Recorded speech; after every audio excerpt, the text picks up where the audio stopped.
जय हिंद साथियों, आप सभी का स्वागत है आपके अपने इस YouTube चैनल वीनस क्लासेस पर। आज की इस वीडियो में हम लोग देखेंगे साथियों एसएससी जीडी कांस्टेबल के लिए हिंदी की एक बहुत ही बेहतरीन क्लास साथियों उसमें वो प्रश्न शामिल हैं जो एसएससी जीडी 2024 में पूछे गए प्रश्न हैं। सभी वो प्रश्न हैं साथियों जो एसएससी जीडी 2024 में पूछे गए। आज साथियों चैप्टर है वाक्यांश के लिए एक शब्द, यानी कि वाक्यांश के लिए एक शब्द साथियों, अनेक शब्द के लिए एक शब्द। देखते हैं साथियों, प्रश्न स्टार्ट करते हैं। साथियों प्रश्न स्टार्ट करने से पहले आपसे एक ही गुजारिश है, वीडियो को लाइक कर दीजिए और चैनल पर नए हैं तो साथियों सब्सक्राइब करके नोटिफिकेशन बेल को ऑल पर क्लिक कर लीजिए ताकि आने वाली वीडियो का नोटिफिकेशन सबसे पहले आप तक पहुंचे। देखिए साथियों पहला प्रश्न क्या कहता है। सभी प्रश्न एसएससी जीडी 2024 में पूछे गए हैं। तो देखिए पहला प्रश्न साथियों क्या कहता है। पहला प्रश्न कहता है कि निम्नलिखित वाक्य में रेखांकित भाग के लिए एक सार्थक शब्द ज्ञात कीजिए। अब आगे हम रेखांकित शब्द का ही केवल देखेंगे, बाकी सब में यही लिखा होगा, शायद ऐसा हो सकता है। हाँ, पुस्तकालय में हाथ से लिखी एक भी पुस्तक उपलब्ध नहीं है। तो साथियों देखिए यहाँ पर रेखांकित अंश कितना है, हाथ से लिखी पुस्तक, हाथ से लिखी एक भी पुस्तक। तो क्या हो जाएगा साथियों, क्या हो जाएगा, पांडुलिपि, चित्र पुस्तक, प्रतिलिपि, छाया प्रति। तो साथियों क्या हो जाएगा, हाथ से लिखी पुस्तक को कहा जाता है साथियों पांडुलिपि कहा जाता है। ऑप्शन ए सही जवाब हो जाएगा। वो प्रश्न साथियों शामिल हैं जो 2024 में एसएससी जीडी के द्वारा पूछे गए हैं। तो देखिए साथियों दूसरा प्रश्न क्या कहता है कि रेखांकित भाग के लिए एक शब्द चुनिए। साथियों रेखांकित भाग देखिए इतने में है, देवताओं का उपवन बहुत सुंदर है। देवताओं का उपवन जो है बहुत सुंदर है। तो देवताओं का उपवन को क्या कहा जाता है, इसको साथियों क्या कहा जाएगा, देवताओं को उपवन को क्या कहा जाएगा, अशोक वाटिका, स्वर्ग, नंदन कानन, राधारणी वन। तो साथियों क्या कहा जाएगा, देवताओं के वन को साथियों का उपवन को कहा जाता है नंदन कानन। क्या कहा जाता है, नंदन कानन कहा जाएगा, जो कि ऑप्शन सी साथियों सही जवाब हो जाएगा। देखते हैं अगला प्रश्न क्या कहता है। अगला प्रश्न साथियों देखिए ये कहता है कि निम्नलिखित में चार विकल्प दिए गए हैं और जो साथियों इसका होगा, इसका क्या कहता है साथियों, देखिए प्रश्न आप सभी के सामने है। कहता है जो बाह्य संसार के ज्ञान से अनभिज्ञ हो, अनभिज्ञ हो, असाध्य, अलंघनीय, अलौकिक, अलौकज्ञ। तो साथियों क्या हो जाएगा, जो साथियों बाह्य संसार के ज्ञान से अनभिज्ञ हो उसको अलौकज्ञ कहा जाएगा। क्या, अलौकज्ञ कहा जाएगा। ऑप्शन डी साथियों सही जवाब हो जाएगा। अलौकिक तो उसको कहा जाता है जो साथियों पूरे लोक में ऐसा ना हो, अलौकिक है पूरे लोक में लौकिक है, उसको कहा जाता है। देखते हैं अगला प्रश्न। अगला प्रश्न साथियों देखिए क्या कहता है, चार विकल्पों में से उस विकल्प का चयन करें जो वाक्यांश के लिए एक शब्द का उचित विकल्प हो। मांस रहित भोजन, मांस रहित भोजन। तो क्या हो जाएगा, एसएससी जीडी 2024 में ये भी पूछा गया, सभी प्रश्न पूछे गए। मुमुक्षु, निशाचर, पार्थिव, निरामिष। तो साथियों क्या हो जाएगा, क्या हो जाएगा साथियों, निरामिष हो जाएगा। क्या, निरामिष हो जाएगा। निशाचर तो साथियों जो रात में चलता है उसको कहा जाता है, जो रात में चलता है उसको निशाचर कहा जाता है। और मुमुक्षु साथियों जो मोक्ष की इच्छा प्राप्त करना चाहता है उसको कहा जाता। और पार्थिव मतलब साथियों सिर से लेकर पैर तक के शरीर को कहा जाता है। पार्थिव शरीर मतलब सिर से लेकर पैर तक। देखते हैं अगला प्रश्न। अगला प्रश्न क्या कहता है साथियों, अगला प्रश्न देखिए 5 नंबर ये कहता है कि निम्नलिखित में चार विकल्पों में से उस विकल्प का चयन करें जो वाक्यांश के लिए एक शब्द हो। उचित शब्द, किसी वाद का विरोध करने वाला, किसी वाद का विरोध करने वाला, परोक्ष, प्रवर्तक, प्रतिवादी, प्रणतपाल। क्या हो जाएगा साथियों, क्या हो जाएगा, इसका हो जाएगा साथियों प्रतिवादी, प्रतिवादी हो जाएगा साथियों। किसी वाद का विरोध करने वाला, प्रतिवादी होता है। देखते हैं अगला प्रश्न साथियों क्या कहता है। अगला प्रश्न साथियों देखिए ये कहता है कि रेखांकित भाग के लिए एक सार्थक शब्द चुनना है। विशाल बहुत बोलता है, तो यहाँ पर देखिए रेखांकित केवल इतने भाग में है। बहुत बोलना साथियों, जो बहुत बोलता है उसको क्या कहा जाता है? प्रवक्ता, अधिवक्ता, मितभाषी, वाचाल। साथियों अधिवक्ता में तो वकील हो जाता है और प्रवक्ता में जो प्रवचन देता है उसको कहा जाता है, जो प्रवचन देता है उसको कहा जाता है। मितभाषी जो झूठ बोलता है उसको कहा जाता है, और जो अत्यधिक बोलता है यानी बहुत बोलता है उसको वाचाल कहा जाता है। ऑप्शन डी साथियों जो है इस प्रश्न का सही जवाब हो जाएगा। देखते हैं अगला प्रश्न क्या कहता है। अगला प्रश्न साथियों देखिए ये रहा, सभी 2024 में पूछे गए हैं। देखिए चाहिए आपको, निम्नलिखित में 4 विकल्पों में से उस विकल्प का चयन करें जो वाक्यांश के लिए एक शब्द का उचित विकल्प हो जिससे किसी भी प्रकार की हानि ना हो। निरापाद, निराधार, निराहार, निरामिष। तो साथियों क्या होगा? जिससे किसी भी प्रकार की हानि ना हो तो निरापाद हो जाएगा वो, निरापाद। साथियों आंसर वो होता है जो आप सोच नहीं सकते। यदि पढ़े नहीं है तो तुक्का लगाएंगे, इसमें गलत हो जाएगा जी। देखते हैं अगला प्रश्न। साथियों चैनल पर नए हो तो सब्सक्राइब करके नोटिफिकेशन बेल को जरूर दबाएं ताकि आने वाली क्लासों का आपको नोटिफिकेशन प्राप्त हो सके। दिए गए वाक्यांश के लिए सार्थक शब्द ज्ञात कीजिए। जहां आसानी से पहुंचा जा सके, दुर्गम, सरल, सुगम, सुगम। तो साथियों देखिए क्या कहता है ये प्रश्न, जहां आसानी से पहुंचा जा सके उसको सुगम कहा जा सकता है, और जहां कठिनाई से पहुंचा जाए उसको दुर्गम कहा जाएगा, उसको दुर्गम कहा जाएगा। और जो इजी हो तो उसको सरल तो कहा ही जाता है। देखते हैं अगला प्रश्न। अगला प्रश्न साथ ये देखिए, अगला प्रश्न ये रहा, प्रश्न संख्या 9 क्या कहता है। प्रश्न संख्या 9 रही ये, कहता है निम्नलिखित वाक्य में रेखांकित भाग के लिए सार्थक शब्द ज्ञात कीजिए। तो रेखांकित देखिए, तुम्हें तो किसी से लगाव ही नहीं है, तो इतना है रेखांकित भाग, किसी से लगाव ही नहीं। विरक्त, लिप्स, निर्लिप्स, अलगाववादी। तो साथियों क्या हो जाता है, क्या हो जाएगा साथियों? सी हो जाएगा, निर्लिप्ति। निर्लिप्त इसका सही जवाब हो जाएगा साथियों। आप लोग देख रहे हैं जिसका किसी से लगाव नहीं होता उसको अलगाववादी नहीं बल्कि निर्लिप्त कहा जाता है। लगाव ही नहीं है तो साथियों उसको क्या कहा जाएगा? निर्लिप्त कहा जाएगा। आंखें खोलकर साथियों ध्यान दीजिए, ये सभी प्रश्न 2024 में पूछे गए हैं। देखते हैं अगला प्रश्न क्या कहता है। अगला प्रश्न साथियों कहता है दिए गए वाक्यांश के लिए सार्थक शब्द ज्ञात कीजिए। सार्थक शब्द ज्ञात करना है आपको। पिता या पूर्वजों से प्राप्त संपत्ति को क्या कहा जाता है? पिता धन, पूंजी, लाभ, वसीयत। तो साथियों क्या कहा जाता है इसको?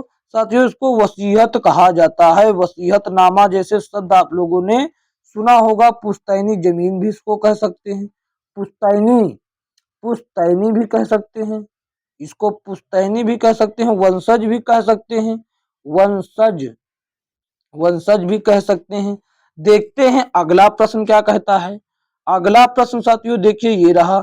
अगला प्रश्न देखिए तो क्या कहता है कि निम्नलिखित वाक्य में रेखांकित भाग के लिए सार्थक शब्द ज्ञात कीजिए। गुरुजी सबके मन की बात जानते हैं।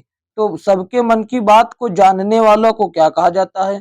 अंतर्यामी, भगवान, भगवान, जादूगर, महापुरुष। तो साथियों क्या कहा जाता है? जो सबके मन की बात जानता है उसको अंतर्यामी कहा जाता है। ऑप्शन ए जो है इस प्रश्न का सही जवाब हो जाएगा। देखते हैं अगला प्रश्न क्या कहता है। अगला प्रश्न साथियों देखिए ये रहा। अगला प्रश्न क्या कहता है, निम्नलिखित वाक्य में रेखांकित भाग के लिए एक सार्थक शब्द ज्ञात कीजिए। एक सार्थक शब्द ज्ञात कीजिए। रेखांकित भाग देखिए यहाँ पर है, रेखा कम बोलती है रेखा कम बोलती है। ये रहा साथियों रेखांकित भाग। कम बोलने वाले को क्या कहा जाता है? सॉरी, कम बोलने वाले के लिए एक शब्द क्या हो जाएगा? मितभाषी।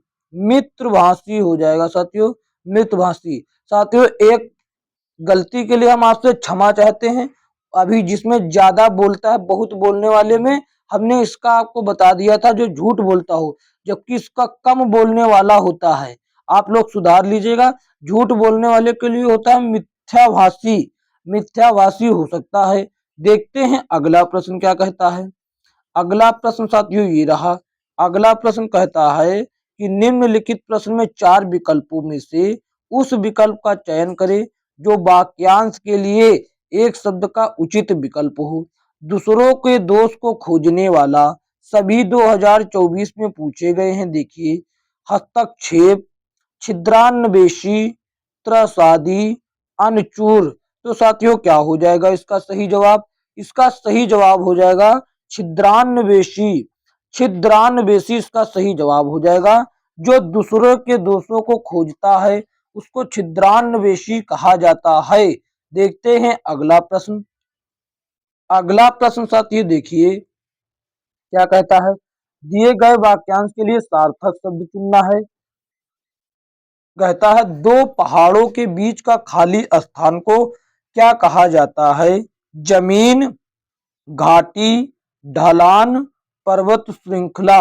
तो साथियों क्या कहा जाता है? साथियों ये तो कौन नहीं जानता, उसके बीच रिक्त स्थान को घाटी कहा जाता है। घाटी नाम दिया जाता है। ऑप्शन बी सही जवाब हो जाएगा। देखते हैं अगला प्रश्न क्या कहता है।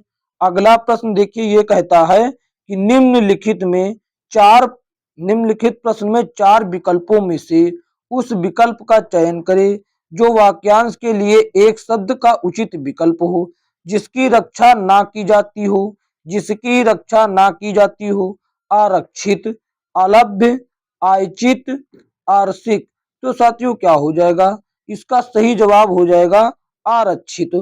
आरक्षित हो जाएगा। जिसकी रक्षा ना की जा सकती हो, जिसकी रक्षा नहीं की जा सकी हो या की जाती हो, वो आरक्षित हो जाएगा। देखते हैं अगला प्रश्न। अगला प्रश्न इसके लिए नगर में रहने वाले को लिए क्या कहा जाएगा? नगर में रहने वाले को क्या कहा जाएगा? नौकर, नगर बधू, सॉरी नगर बधू और नागरिक और लहरी। साथियों क्या कहा जाएगा? ये कौन नहीं जानता साथियों। नगर में रहने वाले को नागरिक कहा जाएगा। ऑप्शन सी सही जवाब हो जाएगा। देखते हैं अगला प्रश्न क्या कहता है। अगला प्रश्न साथियों देखिए ये 17 प्रश्न देखिए। ये कहता है कि किसी बात पर बार बार जोर देना, इसके लिए एक शब्द क्या होगा? इसके लिए एक शब्द क्या होगा? आमरण, आश्वस्त, आग्रह, असमान। साथियों इसके लिए क्या हो जाएगा? जब एक बात पर बार बार जोर देना तो आग्रह करना हो जाता है।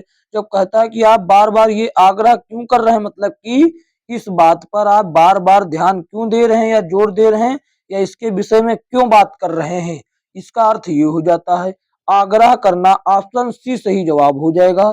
देखते हैं अगला प्रश्न क्या कहता है। अगला प्रश्न साथियों ये रहा 18 नंबर। जो त्यागने योग्य हो उसके लिए एक शब्द क्या होगा?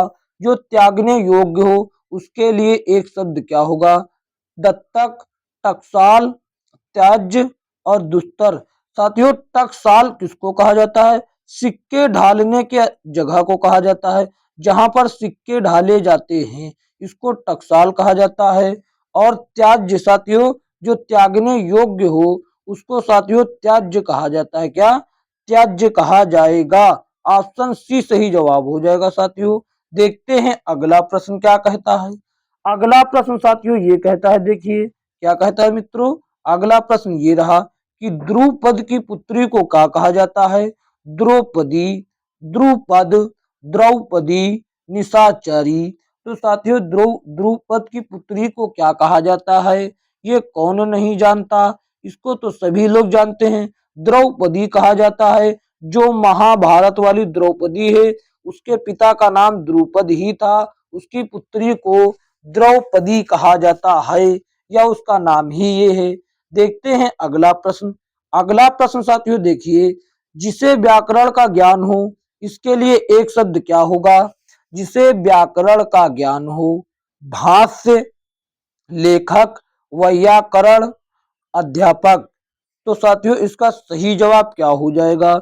जिसको साथियों व्याकरण का ज्ञान होगा उसको कहा जाएगा वैयाकरण। क्या कहा जाएगा? वैयाकरण कहा जाएगा। ऑप्शन सी सही जवाब हो जाएगा। ऑप्शन सी जो है साथियों इस प्रश्न का सही जवाब हो जाएगा। देखते हैं अगला प्रश्न क्या कहता है। प्रश्न संख्या 21 क्या कहता है कि जिस पर हमला किया गया हो उसके लिए एक शब्द क्या होगा? आक्रांत, आग्नेय, आत्मघाती, आक्रांता। तो साथियों उसके लिए एक शब्द क्या हो जाएगा? उसको साथियों आक्रांत कहा जाएगा, जिस पर आक्रमण या हमला किया गया हो। ऑप्शन ए जो है इसका सही जवाब हो जाएगा। देखते हैं अगला प्रश्न। अगला प्रश्न साथियों देखिए ये रहा। कहता है कि रेखांकित भाग के लिए एक शब्द। रेखांकित भाग के लिए साथियों एक शब्द चुनिए। तो देखिए हम पढ़ पूरा देते हैं। मेरी पत्नी के नयन बिल्कुल हिरणी से हैं, मतलब हिरणी के समान है। मृगवती, मृग पादुका, मृग गोष्ठका, मृग नयनी। तो साथियों देखिए मृगवती यानी मृग के समान हो गई, और मृग पादुका मृग के पैरों के समान, पाद के समान, और मृग गोष्ठ मृग की गर्दन के समान, जबकि मृग नयनी मतलब मृग की नयनी के समान। ऑप्शन डी सही जवाब हो जाएगा। क्या?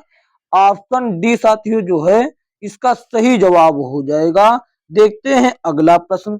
अगला प्रश्न साथियों ये रहा। अगला प्रश्न ये रहा कि जो किसी भी गुट गुट में नहीं हो उसके लिए एक शब्द क्या होगा? एक शब्द साथियों क्या होगा इसके लिए? जो किसी गुट में ना हो। तटवर्ती, तस्कर, तल्लीन, तटस्थ। तटस्थ क्या हो जाएगा साथियों? क्या हो जाएगा आपको बतलाना है। इसको साथियों तटस्थ कहा जाएगा। तटस्थ इसको साथियों कहा जाएगा जो किसी भी गुट में नहीं हो उसको तटस्थ कहा जाता है। आप लोग विशेष तौर पर ध्यान रखेंगे। देखते हैं अगला प्रश्न। अगला प्रश्न साथियों तल्लीन का मतलब जो किसी बात या किसी चीज में लीन हो वो तल्लीन कहा जाएगा। ये रहा। जिसकी पत्नी मर गई हो उसको साथियों क्या कहा जाता है? उसको क्या कहा जाएगा? 2024 में पूछा गया। देखिए साथियों यदि पति मर जाए तो पत्नी को विधवा कहा जाता है। पति मर जाए जिसका तो उसको विधवा कहा जाता है। लेकिन जब पत्नी मर जाए तो उस व्यक्ति को क्या कहा जाता है ये आपको बताना है। उसको विधुर कहा जाता है। क्या? विधुर कहा जाता है। जिसका आचरण गलत हो या कठोर हो या दुर्व्यवहारी हो या दुराचरण हो उसको दुराचरी कहा जाएगा। और अभागा साथियों कौन नहीं जानता किसको कहा जाता है? जिसकी माता मर जाती है, जिसके माता पिता दोनों मर जाते हैं, यानी कि जिसके अभिभावक नहीं होते हैं। देखते हैं अगला प्रश्न। अगला प्रश्न साथियों रेखांकित शब्द के लिए एक रेखांकित वाक्य के लिए एक शब्द चुनिए। कातिल का अपराध माफ करने योग्य नहीं है। जिसको क्षमा करने योग्य नहीं हो, माफ या क्षमा करने योग्य नहीं हो। अक्षम्य, अदम्य, क्षम्य, अनैतिक। तो साथियों जो क्षमा करने योग्य नहीं होता है उसको अक्षम्य कहा जाता है, जो कि ऑप्शन ए में है। Option A is the right answer हो जाएगा इस प्रश्न का। देखते हैं अगला प्रश्न। अगला प्रश्न साथियों देखिए क्या कहता है। प्रश्न संख्या 26 क्या कहता है कि रेखांकित भाग के लिए रेखांकित भाग के लिए रेखांकित भाग के लिए एक शब्द क्या होगा साथियों? देखिए अफसा बहुत अधिक खर्चा करती है। जो बहुत अधिक खर्चा करता हो उसको क्या कहा जाएगा साथियों? उसको क्या कहा जाएगा जो बहुत अधिक खर्चा करता हो? साथियों वाचाल तो वो हो जाता है जो बहुत बोलता है। वाचाल तो वो हो जाता है। और मित व्ययी जो कम खर्चा करता है वो हो जाता है मित व्ययी। और कंजूस तो साथियों जो किसी को ना देता है और ना ही खर्चा करता है। जो बहुत अधिक खर्चा करता है वो अपव्ययी कहलाता है। अपव्ययी कहलाता है। Option B is the right answer. Option B इस प्रश्न का सही जवाब हो जाएगा। देखते हैं अगला प्रश्न क्या कहता है। ऊपर कहा गया है, इसको इसके लिए एक शब्द क्या हो जाएगा। एक शब्द क्या हो जाएगा साथियों। ऊपर कहा गया है, उपरयुक्त, निम्नलिखित, खंड, उपरोक्त। क्या साथियों कहा जाएगा इसको। ऊपर कहा गया है, इसको क्या कहा जाएगा। इसको साथियों कहा जाएगा उपरयुक्त। उपरयुक्त जब कहा जाता है, आपने पढ़ा भी होगा, उपयुक्त दिए गए प्रश्नों का उत्तर दीजिए या उपयुक्त दिए गए कथन के अनुसार, उपयुक्त कहे गए कथन के अनुसार। देखते हैं अगला प्रश्न क्या कहता है। अगला प्रश्न साथियों देखिए, अगला प्रश्न ये रहा। अगला प्रश्न साथियों देखिए क्या कहता है कि निम्नलिखित वाक्य में रेखांकित भाग के लिए एक सार्थक शब्द चुनना है। ये रहा रेखांकित भाग साथियों, यहां तक है। और हम अब इस सेंटेंस को पढ़ लेते हैं। उस साधु का कोई शत्रु नहीं था। जिसका कोई शत्रु नहीं होता साथियों, उसको अजात शत्रु कहा जाता है। अजात शत्रु कहा जाता है। जो सबको प्रिय हो उसको सर्व प्रिय, जो सबका मित्र हो उसको सर्व मित्र कहा जाता है। देखते हैं अगला प्रश्न। अगला प्रश्न साथियों देखिए, अगला प्रश्न, जो सहनशील हो ना हो उसको क्या कहा जाएगा। अशक्य, अशोक्य, असहिष्णु, सहिष्णु। साथियों क्या कहा जाएगा। देखिए साथियों, इसका सही जवाब क्या होगा साथियों। इसको कहा जाएगा असहिष्णु। असहिष्णु कहा जाएगा। जो सहनशील ना हो और जो सहनशील हो उसे सहिष्णु कहा जाएगा। देखते हैं अगला प्रश्न। अगला प्रश्न साथियों ये रहा। स्त्री जो कविता लिखती है उसको साथियों कवयित्री कहा जाता है। क्या कहा जाता है। उसको कवयित्री कहा जाता है। लेकिन कवयित्री तो यहाँ पर सभी लिखे हैं, लेकिन कौन सा सही है वो बताना है। सही साथियों लिखा हुआ है कवयित्री, ये ऑप्शन सी सही जवाब हो जाएगा। कवयित्री सेम ऐसे ही लिखा जाता है, वह में छोटी की मात्रा नहीं लगेगी। देखते हैं अगला प्रश्न। अगला प्रश्न साथियों देखिए क्या कहता है। अगला प्रश्न ये रहा। प्रश्न संख्या 31 क्या कहता है कि किसी कार्य में निपुण हो तो उसके लिए एक शब्द क्या होगा। किसी कार्य में निपुण हो उसके लिए एक शब्द क्या होगा। बुद्धिमान, कारीगर, होशियार, पारंगत। तो साथियों क्या हो जाएगा। क्या हो जाएगा साथियों। पारंगत हो जाएगा। पारंगत उसको कहा जाएगा जो किसी कार्य में निपुण हो, उसको पारंगत कहा जाएगा। देखते हैं अगला प्रश्न। अगला प्रश्न साथियों देखिए क्या कहता है। अगला प्रश्न ये रहा। जो साथियों जानने का इच्छुक हो, जानने की इच्छा, इसको जानने की इच्छा या जानने का इच्छुक हो, जानने का इच्छुक, जानने को इच्छुक हो, उसको क्या कहा जाएगा साथियों। उसको क्या कहा जाएगा ये आपको बतलाना है। जो जानने की इच्छा रखता हो या जानने की इच्छा रखने वाला, उसको साथियों जिज्ञासु कहा जाता है। जिज्ञासु कहा जाता है। और जिज्ञासा साथियों जानने की इच्छा को कहा जाता है। जानने की इच्छा जो होती है उसको जिज्ञासा कहा जाता है। जिजीविषा साथियों जीने की इच्छा को कहा जाता है। जीने की इच्छा को जिजीविषा कहा जाता है। देखते हैं अगला प्रश्न। अगला प्रश्न साथियों देखिए, प्रश्न नंबर 33 कहता है वह व्यक्ति जो छुटकारा दिलाता है उसको क्या कहा जाता है। त्राता, त्रिकुटी, त्रिवेणी, त्रिगुण। साथियों उसको क्या कहा जाता है। जो छुटकारा दिलाता है उसको साथियों क्या कहा जाता है। उसको कहा जाता है त्राता। Option A is the right answer of this question. इस प्रश्न का सही जवाब ऑप्शन ए हो जाएगा। देखते हैं अगला प्रश्न। अगला प्रश्न साथियों कि जिसके नीचे रेखा खींची हुई है उसके लिए एक शब्द बताएं। देखिए यहाँ पर खींची, यह कंपनी विदेश में सामान बेचने का काम करती है। जो साथियों विदेश में सामान बेचता हो उसको क्या कहा जाता है। व्यापार, मालवाही, निर्यात, आयात। तो साथियों क्या कहा जाएगा। इसका सही जवाब क्या हो जाएगा साथियों। इसका सही जवाब साथियों ये होगा, उसको कहा जाएगा व्यापार। व्यापार क्या कहा जाएगा, व्यापार तो नहीं कहा जा सकता। व्यापारी लोग तो हमारे भारत में भी होते हैं। और साथियों उसको कहा जाएगा निर्यात कहा जाएगा। क्या, निर्यात कहा जाएगा, क्योंकि वो अपने देश से माल विदेश में भेज रहा है।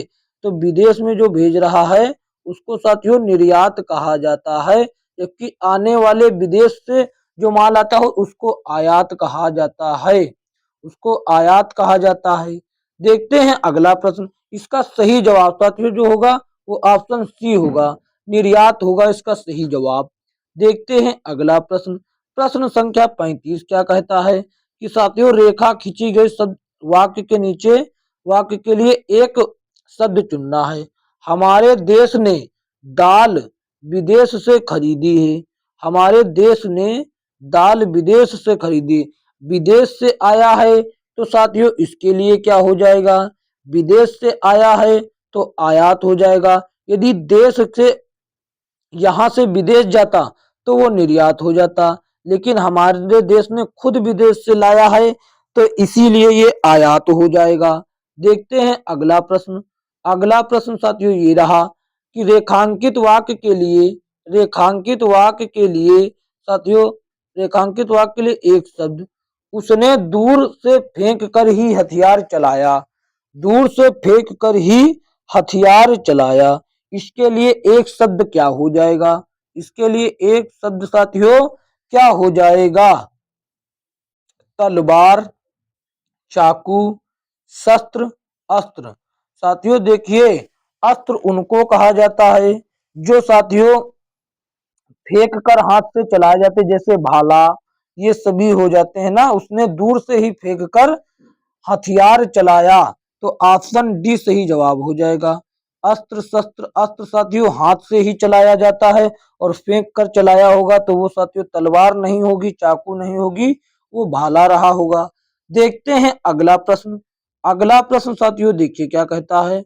अगला प्रश्न ये रहा, कहता है साथियों कि रेखांकित के लिए एक शब्द क्या होगा, और रेखांकित में ये कभी ना निष्फल होने वाला काम है। जो कभी ना निष्फल हो उसको क्या कहा जाएगा, सटीक, निश्चित, अमोघ, विफल। जो कभी निष्फल ना हो उसको सदैव विफल कहा जाएगा शायद। देख लेते हैं कि क्या कहा जाएगा।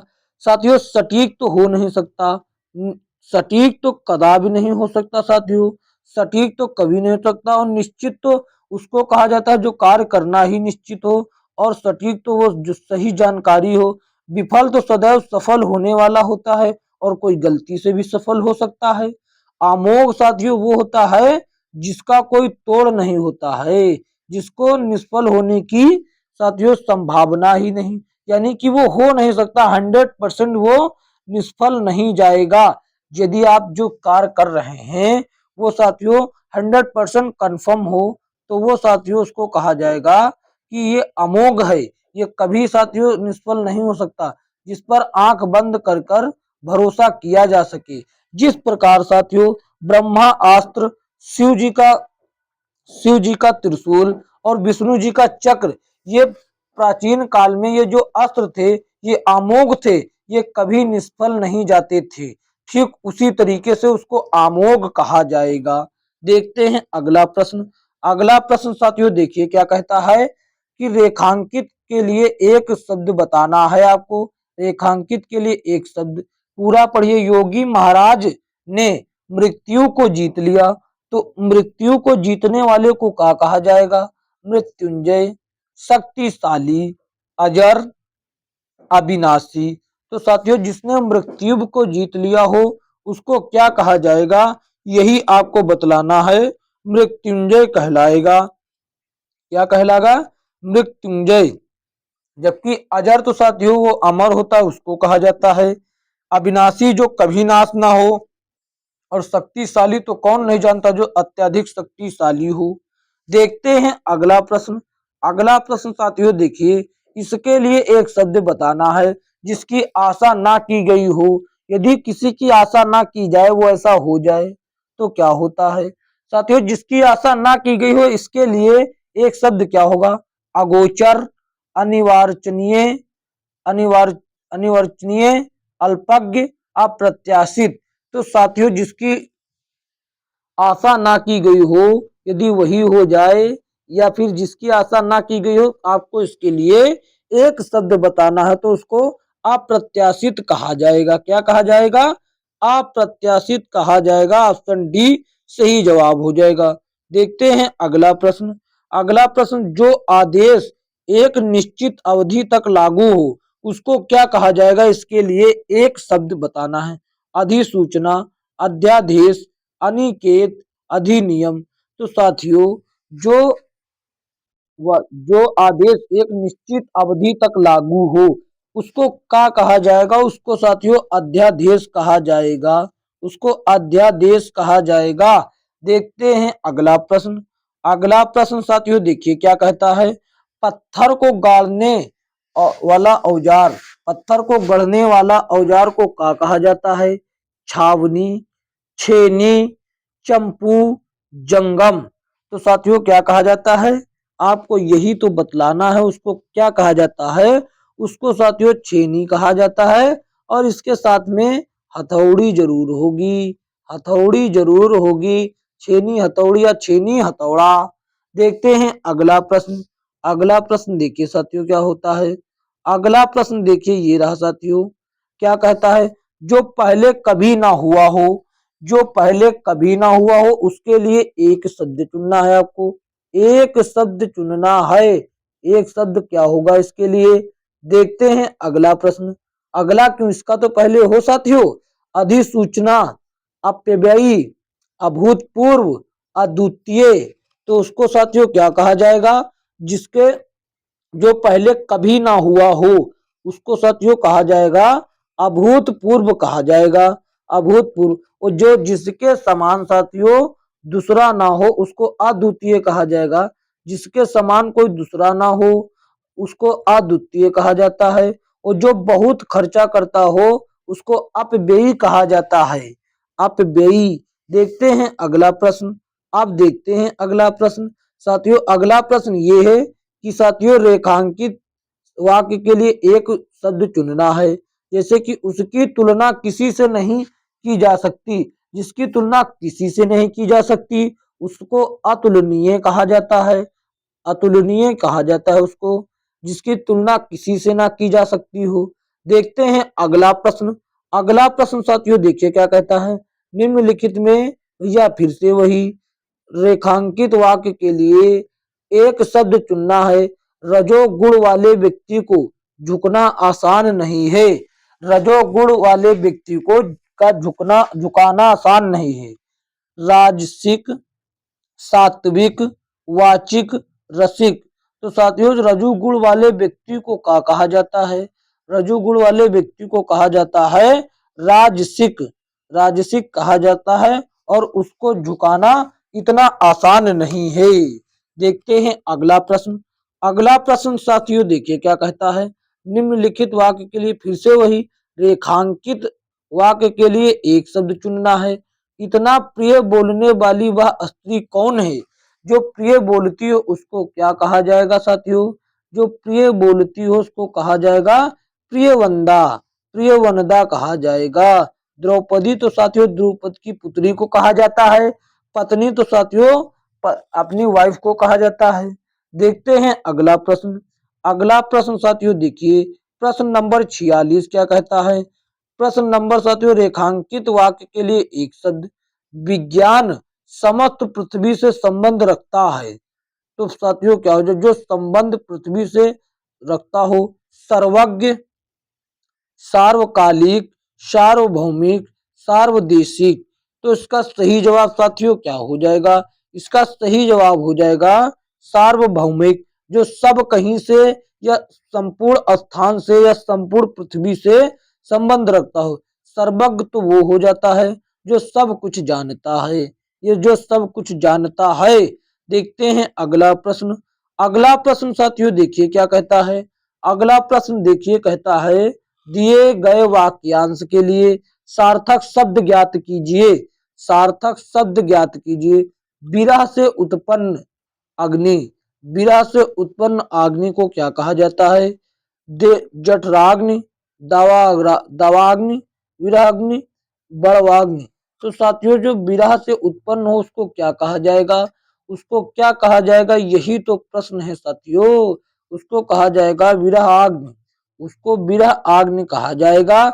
जैसा कि साथियों शब्द से ही, वाक्य से ही वो हो रहा है, संकेत मिल रहा है। देखते हैं अगला प्रश्न।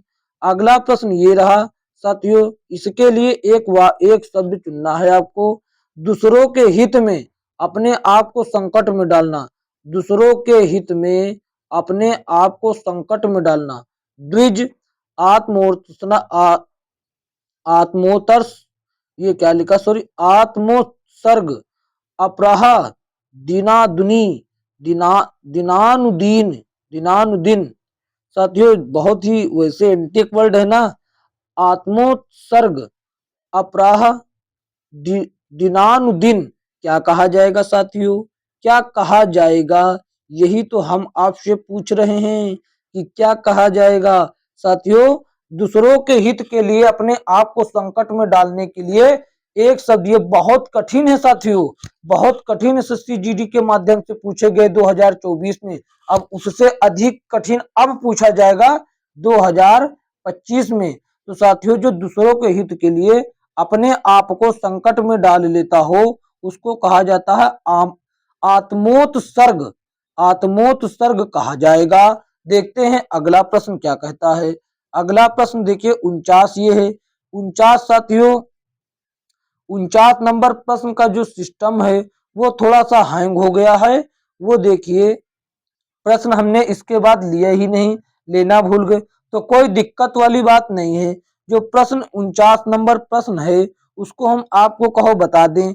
जीने की इच्छा, जीने की इच्छा, मान लिया मोहन को जीने की इच्छा है, जीने की, जीने, यहां लिखना होगा जीने की इच्छा के लिए एक शब्द आप यही रेखांकित होगा, जीने की इच्छा है। मोहन को सदैव जीने की इच्छा है, मोहन को सदैव जीने की इच्छा है। इसके लिए साथियों अब यहाँ पर लाइन खींची है, इसके लिए एक शब्द आपको कमेंट करके बताना है। हमने ये कमेंट के लिए ही आपके लिए प्रश्न छोड़ा, उसी चक्कर में साथियों वो छूट गया, उसी चक्कर में ये प्रश्न हमसे छूट गया, लाना भूल गए गलती से। कोई दिक्कत नहीं साथियों, वैसे इसके लिए आपने बता दिया, आपको इसका जवाब कमेंट करके बताना है। तो साथियों कैसी लगी ये वीडियो, अच्छी लगी तो इसको एक प्यारा सा लाइक कर दीजिए, और चैनल पर नए हैं तो साथियों चैनल को सब्सक्राइब करके नोटिफिकेशन बिल को ऑल पर क्लिक कर लीजिए, ताकि आने वाली वीडियो का नोटिफिकेशन सबसे पहले आ सके। तो साथियों मिलेंगे किसी अन्य वीडियो में, तब तक के लिए जय हिंद, जय भारत।